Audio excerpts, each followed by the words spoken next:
Hello, I told you guys I was going to start making some YouTube videos, so here we are for a short one on the role of the ego in our relationships. So if you've read A Course in Miracles or listened to Marianne Williamson or done any deep research on this, you'll know that the soulmate relationship or the special relationship is the biggest gun, as it were, in the ego's arsenal. And that the reason for this is that when we are experiencing ourselves as separate from the universe for the first time, you know, that moment when you're a baby or when you're a young adult, when you really feel disconnected from humanity or from your family or from your friends, and you really think you're all alone on this planet, the ego just sneaks into the background and it says, there's this one person, this one person that's perfect for you, and that they're going to make it all better. They're going to make this separation better. And it doesn't sneak in and say, you are one with everything. You are one with the sun and with the ocean and with the stars. You are literally made of stardust. It doesn't say that you're connected with every single living human being on this planet. That you're one with everything. It sneaks in and says there's this one person. It's one person who is perfect for you. And when you find them, you'll be whole and complete. Now, the ego is both the thing that sets us up for relationship disasters and then beats us mercilessly when our relationships or our soulmate interactions have gone wrong. So putting someone on a pedestal, and in A Course in Miracles it's called the gilded frame. So like a really beautiful golden frame that surrounds the picture becomes more important to the ego than the relationship itself. And this often happens when we have very strong ideas, or we're very perfectionistic. We want a person who's a specific way. We want them to, have specific assets. We want them to be in a specific job. We want them to have a particular level of health. And we're kind of got a little checklist as we go down. And the biggest block to love here is that the ego would have you believe that, you can only love somebody when you have them check all these boxes. When the truth is, only when you love somebody will they be able to check all these boxes. If you've ever been to an audition, for a part as an actor, or even in a school play, or for a job, you know how nerve-wracking it is to be on display and to be judged by somebody. So even if you're not saying anything out loud, let's say you're on a date and you're assessing the person, your eyes, your body language, which is 80% of communication, sends this message to the other person that they are being judged. And this, because all minds are connected, makes them feel uneasy. It makes them a lot more likely to screw up. It makes them a lot more likely to behave as a jerk or as a bitch or as an asshole. Not because they don't have the capacity to be the loving being that they truly are inside, but because they're being psychically attacked. And often first dates are very, difficult because of this, because you're both completely unaware that you are attacking each other with this flow of judgment or requirement going on. The truth is that when you show up and you love another human being, when you sit there at a table, even on a date, and you say, okay, I'm calling in my higher self, I'm calling in my angels, what would you have me say, what would you have me do? How can I love this person? How can I bring out the best in them? Then, even if they're not the right person for you, something sacred happens. Something beautiful and funny and smart happens. You bring out the best in each other. And often, the ego has things in reverse. When we meet somebody, the ego tells us, especially when it's a fast connection and everything's like, sexy and fast paced, and you love everything about them instantly. The ego tells us it's because they tick all the boxes. It's like, you're feeling all these feelings. You love them because they tick all the boxes and because they're being the person that you want them to be. And the reality is that they are ticking all the boxes because you're connected on a spiritual level. So to, in Les Miserables, they say that to love another person is to see the face of God. And when you really love another person, let's say you're in a group of people and your spirits touch on a soul level, there is a connection. You know that together, if your relationship is given to the universe for the purposes of your mutual self-actualization, that there's a massive opportunity for growth here, and for transcendence and for enlightenment. So the universe brings you together, and the moment you see each other, your eyes meet. You recognize that not only have you done this in this lifetime, but you've done this in others. You feel like you've known the person forever. You feel like they're saying the right thing, doing the right thing. You can't get enough of their smell, of their taste, of their touch, of the things that they say. Everything they say is magical and wonderful. The sound of their voice makes you melt inside. That's because you've got that soul connection. That's because that soul connection is love on a deeper level than personality. That's often why at the beginning of the relationship people can make mistakes or do things that if they did later on in the relationship drive you absolutely barmy. Like for example, with me it's to do with phones. When I first met my partner, all my other boyfriends before him, if they were on the phone or during a date or during our time together or during dinner, it would drive me mad. I wouldn't say anything, but it really touched a wound in me. With him, I was so in love. It wasn't even there. But then when the relationship starts to evolve and the ego starts to become stronger, because as a relationship evolves long term, the ego realizes how much of a threat it is. The closer you get to another human being and you trust them and you love them, the less separate and the less disconnected you feel. So the closer you move to God and the closer you move to the universe. So the ego starts to panic because it symbolizes a level of ego death. And it knows that the way to end this potential for growth is to separate you from that person. And it tries to do it insidiously. It tries to do it in small ways. It tries to do it by making you think that they don't love you. And this often presents, especially with insecure men or insecure women, when they're in a relationship and they're feeling insecure, and they're feeling low and they're feeling unlovable, and they'll walk up to their partner and they'll say, "I love you." And then the partner gives them a look or a funny expression, and then a few minutes later they go, "Yeah, I love you too." And then they sit there thinking, well, that wasn't really very meaningful. Maybe they don't love me, and that insecurity starts to grow. And the reality is that you went up to your partner from a space of fear. You tried to trick them into giving you energy by pretending that you were in a space of love. And then when they mirrored back to you the disingenuousness of where you were, you literally transferred the guilt onto them. And this is the ego's game. These are the games that it plays, and these are how subtle and insidious they are.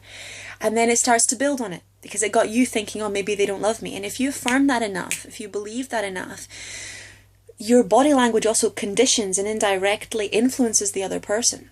So if you're constantly acting like your partner isn't being loving enough, isn't taking care of you enough, then you come across as ungrateful. You make them feel insecure about what they're doing. It's like they're offering, see, that's my partner bugging me. It's like their offering isn't enough to make you happy, and then that throws them into insecurity. They start thinking, what am I doing wrong? How come I can't please her or him? What is it why are they upset for no reason? Trust me, nobody's ever upset for no reason. Everybody's always upset because of their ego. It is never for no reason, and it's normally because it's playing on the wounds that we all have, the wounds of abandonment, the wounds of being unlovable, the wounds of sexism and of narcissism and of that deep fear that we don't belong to humanity that runs rampant in spiritual circles. And especially in the spiritual community, we're really cool with belonging to these different planes of consciousness. We're happy belonging on the astral. We're happy belonging with the angels. We're happy belonging with animals and with nature. Where we struggle, the deepest break, the deepest separation that has occurred is in our belonging to humanity and in us loving one another. I mean, what I'm saying here is absolutely nothing new. It's older than Buddha. It's older than Jesus. This idea that we struggle to love one another, the ability to love a God or, higher vibrational being comes easier exactly because it doesn't involve a practice here and now. It doesn't involve showing up and being connected here and now, and the vulnerability that takes, and the the growth and the growing pains that pulls out within you, and the self-awareness that takes to be able to say, whoop, that's my ego kicking in, and to take 100% responsibility, to know that it's insane, that the games that it plays is insane. How insane is it to walk up to your partner with anger, with fear, with hatred, and expect a loving response? It's an insane thing to do. Chances are that if you walk up to your partner, and even when they are feeling good or loving, you will trigger fear in them, because they are looking to you for love and for peace and for connection. But that's the ego's way. The ego wants you to believe that anger and fear and separation will breed connection. And they never ever do. But when you're stuck in those thought forms, especially when you're stuck in those relationship thought forms, it takes discipline. It's the number of couples that I've worked with, and I find this deeply amusing, that I give the homework that they have to appreciate their partner, that they have to spend 10 to 15 minutes every day thinking and writing down all the things that they're grateful for, their best first memories together, things their partner did which loved them the most, and the resistance that comes up to that. I mean, it's a free practice. You don't have to pay anybody to do it. It will strengthen your relationship. It will change your body language. It will begin to heal your emotional body, because if you're constantly replaying beautiful memories of your partner and of your connection, that's what you're calling in. That's what you're manifesting. That's what you're saying to the future. Okay, the past, whether it's been shitty or whether it's been amazing, it's over. Right here, right now, in this moment is the power base, and right here, right now, I have a choice about what I focus on. And that's when you feel the resistance that the ego causes, and that's when you feel that tension between who you are, the woman or the man that you're capable of being, and the practice you need to do in order to be able to become that being. And that's a very adult space to be in, and that's what we're moving into. We're moving into this adult spiritual space instead of this immature teenagery or child of the universe space. We're moving into this divinely empowered, very old, very wise, masculine, feminine energies, because that's what's required to shift the planet at the moment. Now, the same way that the ego uses relationships to create more separation, more division, the universe, or your higher self, your angels, the forces of good and light in the universe, will use the very same relationship for the purposes of healing. So where the ego would use the wounds to basically deepen the wounds and to separate you further from men or from women or from the same gender, from whoever it is that you love, the Holy Spirit or the universe will use that to bring you closer together, and it will use your wounds to heal each other's wounds. People's wounds are almost perfectly matched. That's on a spiritual level. For the purposes of enlightenment, the moment you come across a wound, if you can stop, if you can take a really deep breath, if you can think, there's a wound here, somebody, both of us are really hurt here, and you can invite the Holy Spirit, and you can invite the angels, and you can invite the universe in. And at that moment, there's an ego death going on. There's a part of you dying, the part of you that was afraid of connecting in this space, the part of you that didn't know how to connect in this space and meet your needs and the needs of your lover, is dying. And the part of you that does know how to do that, the part of you that is willing, the part of you that enjoys that, the part of you that you've always been capable of being and that sometimes has been dead for lifetimes, is being reborn. And that's the part that the Course in Miracles or the spiritual teachers call the resurrection. That's the bit where, Jesus was crucified on the cross, and they took him down and they put him in the cave. And it's interesting because we've got Easter coming up next weekend. And they left him in there for 3 days. And 3 days later, because of Jesus' powerful forgiving thoughts on the cross, of him saying, I forgive you, forgive them, God, they don't know what they do. Those are powerful words, especially when you're in a conflict with your partner. Forgive them, they don't know what they do. Forgive me, I don't know what I do. If you'd been up on the cross and been saying, I hate you, how could you do this to me? You probably would not have resurrected. There's that focus on the truth being that this, not only is this not real, but that whenever someone's acting from this level of insanity of the ego, because being crucified is hardcore, we're not talking about the little daily niggly things that we have to deal with in relationships, or even some of the deep suffering that comes from relationships. We're talking about actual torture here.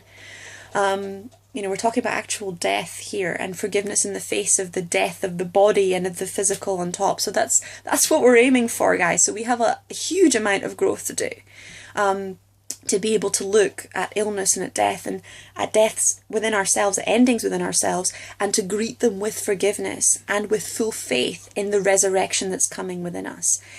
Now, the ego always wants to use these conflict situations to either leave the relationship or to play the superiority, the inferiority game. So it's going to try and make you feel like, oh, the relationship's over, I should really leave, this person doesn't respect me. It's going to try and do everything in its power to stop you from becoming present with the wound and giving it over to the Holy Spirit, because that's the way that it would suffer death. So the moment that you experience that pain, you go, oh fuck, why does this hurt so much? It's because a part of you is dying and a part of you is being reborn. And death is often, painful, and birth is often painful. We're still a very small percentage of society that has transmuted enough fear that we go through these experiences without any pain. And you will get there if you practice, but it's understanding it's the cycle of life and death and birth and death that happens within the relationship as a natural part of our evolution. And being in our spirit and our heart enough to recognize that this was happening before we were in the relationship, and this will continue to happen after. This is a normal cycle of life and death, just like the seasons. Everything has its stages. Even the stages of our conscious and our psychological evolution have their stages. And not projecting onto our partner or onto ourselves, and at the same time still being vulnerable and open to them, instead of going into that spiritual superiority place of, I have a wound and I have to spend all this time on my own and I have to do this or that, and in a way that makes our partner feel small or that still causes more separation. So I'm going to do another video very soon on spiritual superiority and spiritual shadow work, and what's born, the shadows that are born, or the lower aspects that are born after our awakening into spirituality, that often cause havoc in families and in relationships, next week. And I will talk more about the ego and soulmate relationships with my soulmate at some point. I've invited him to do a video with me and he says he will, so I'm very grateful about that. I hope you enjoyed the video. Please feel free to message me any questions. And I look forward to seeing you guys soon. I hope you have a wonderful day. Bye.